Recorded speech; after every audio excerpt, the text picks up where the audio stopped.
இன்னைக்கு பிரதோஷத்துக்கு சிவன் கோயிலில் தக்காளி சாதம் அன்னதானா. போடுங்க போடுங்க போடுங்க. அண்ணே நிகழ்ச்சி இருக்குண்ணே. நாளைக்கு கும்பாபிஷேகம் நிறைய இருக்குண்ணே நிகழ்ச்சி.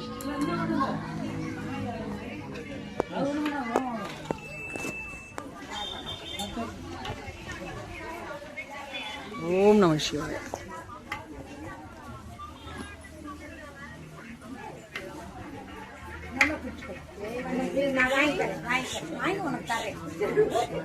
ஓம் நம சிவாய.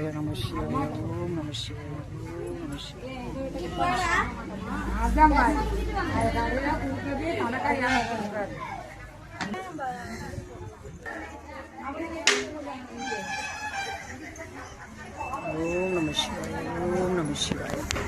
ஓம் நம